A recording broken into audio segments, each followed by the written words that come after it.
that our prayers go out to them and their families. I mean, a lot of times the families and the people who are back here, you know, are sometimes more concerned, more worried because of the unknown of what's out there. And we just wish them all the best. So far away. Here at Bristol, 26 laps complete, 3 caution flags so far. And Jeff Gordon has led every lap. Matt? Well, Mike, this horse hit home to just about everybody, but to some people even more so, especially Jeff Cook, the jackman on Jeff Gordon's team. He's wearing a patch on his helmet for the 846 Transportation Company.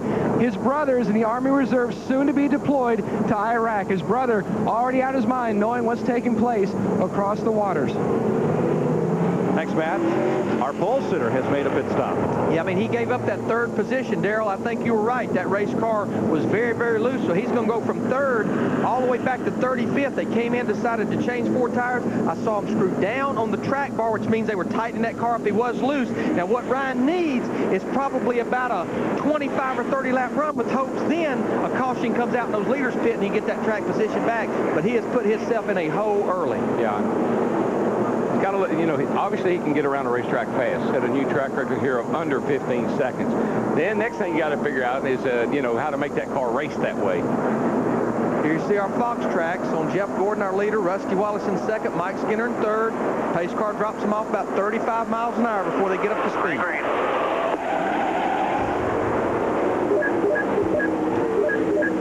Rusty Wallace, 9 wins here, going for 10.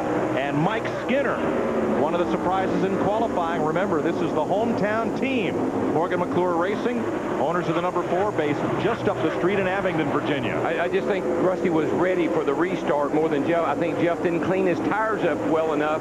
Rusty did, and Rusty got the jump. Kenny Schrader, Kurt Busch. It's the battle for 7th. There comes Tony Stewart in that 20 car.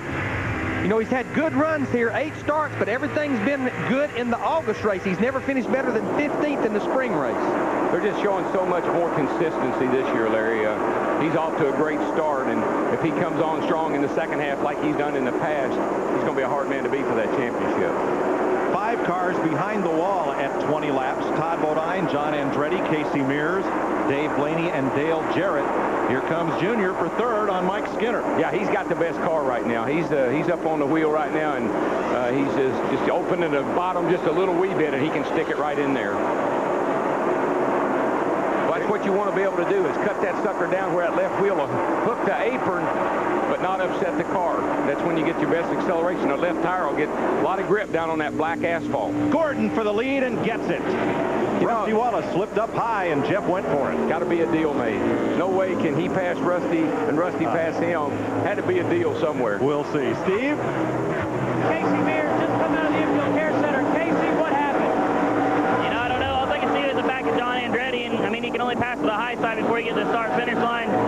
So I was just kind of going through the gears, just looking. The biggest thing we wanted to do here was just get valuable laps and experience around this place, and just kind of taking it easy. And this place is real hard to spot, and it's real hard to see what's up ahead. I never heard anything on the radio, but before I knew it, I was just in the back of John. I think something happened in front of him that blocked the whole track, and we just got into the back of him. That's all I could see is the back of his car, and he just stopped before I even did anything. And Steve, it'd be a shame if they don't get that car back in there, because he's our only Rookie of the Year candidate to not have a DNF this year. Wow. And see, what happens is, drivers that run here all the time, there's an expectation. You know, I know you're going to go when you're supposed to. I know you're going to do what guys expect guys to do other things. And when you try to be maybe conservative or run a little bit different style or different race, you get run over. Derek Cope on pit road with the hood up, overheating, and during the last caution, a pit stop for our pole sitter. Matt knows why. Pole sitter Ryan Newman gave up 3rd for 35th, Mike, simply because the car was way too loose. Pole crew chief Matt Borland, I almost spun out by myself. I feel like we've got to come down and make some adjustments. They made a major wedge and track bar adjustment. Still soldiering on in 35th. Ninth place battle right here, and it's a good one. Burton in the 22. And the thing about Ryan Newman, he has not made a single position gain since making that pit stop. He's hung back there in 35th, and he's about 3/4 of a lap down to leader Jeff Gordon. I like like that purple car that Bobby Labonte's running this weekend. It's Advar. It's you know, Bobby has asthma, and that's an asthma treatment. It's a spray. They're running a special paint job here this weekend. It's kind of strange to see him in purple. It does something besides green, but I like that color. He's already taken a lot of grief over. We got a pass for second place back there. Dale Jr. slipped under Rusty Wallace and went to second spot. The smart guys here, when you get up behind a guy and you're racing him pretty hard, he's going to let you go. Steve Burns. Dale Earnhardt Jr. saying his car is snug in the center, a little bit free off this morning. Tony Eury Jr. told me they figured out that they had made that race car work too hard on the right rear tire, which was good early, but made the car very loose late in the run, and they've adjusted so that it's better the longer this race goes. And here we go. 1 year ago, Kurt Busch muscled Jimmy Spencer to take the lead and the win, and here they are nose to tail. It's a battle for 6. Jimmy Spencer in the 7, Kurt Busch in the 97. But boy, that orange car, Tony Stewart in the 20, he's coming. It's probably a little bit early for anything drastic to happen between those two guys or any of the guys right now. Everybody just wants to get into a rhythm here. Hit your marks, get some laps behind you. How do you decide when to run somebody hard and when to let them go, Darrell? Well, if they're beating around on your back bumper, you got to have some room behind you. If something happens, you want to be able to slow down without getting run over. So you let that guy go on. And by the same token, when you're hounding a guy, if he doesn't let you go pretty quick, you got to decide what you're going to do, because the same thing can happen to you. He slows down, you knock the front end off the thing.